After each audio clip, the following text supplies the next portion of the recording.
మన ఇంట్లో తల్లిదండ్రులు శారీరకంగా చాలా కష్టపడి రూపాయి సంపాదించి వాళ్ళందరి ఆలోచన మనం బాగా చదవాలి అన్న డబ్బులు ఖర్చు పెడతారు, మన కోసం ఖర్చు పెడతారు. ఎక్కడ చూసినా కూడా మన పిల్లల్ని ప్రైవేట్ పాఠశాలలకు పంపిద్దాం, అక్కడ ఏదో బాగా చదువు చెప్తారని అనుకుంటారు. దానికి కారణం ప్రభుత్వ పాఠశాలల పైన నమ్మకం తగ్గిపోయి. మీ మంత్రిగా నేను ఒక లక్ష్యంగా పనిచేస్తున్నాను. కేజీ నుంచి పీజీ వరకు ప్రభుత్వ పాఠశాలలు కానీ విశ్వవిద్యాలయాలు ఎలా బలోపేతం చేయాలి, ప్రైవేట్ తో ధీటుగా ఎలా పనిచేయాలి, వాళ్ళకి ఎలా పోటీ ఇవ్వాలి. రాబోయే సంవత్సరాల్లో 1, 1, 2, 3, 3 అనే వచ్చినప్పుడు గవర్నమెంట్ ఆఫ్ ఆంధ్రప్రదేశ్ పలానా జూనియర్ కళాశాల పిల్లలు తీసుకొచ్చే బాధ్యత మన ప్రభుత్వం తీసుకుంటుందని ఈ సభాముఖంగా మీ అందరికీ తెలుపుతున్నాం.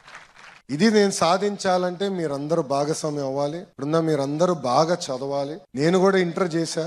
నా ఇంటర్లో నా మిత్రులే ఇప్పుడు కూడా నా జీవిత కాలం కూడా మిత్రులుగా మిగిలిపోయారు. కానీ అదంతా పార్ట్ ఆఫ్ లైఫ్.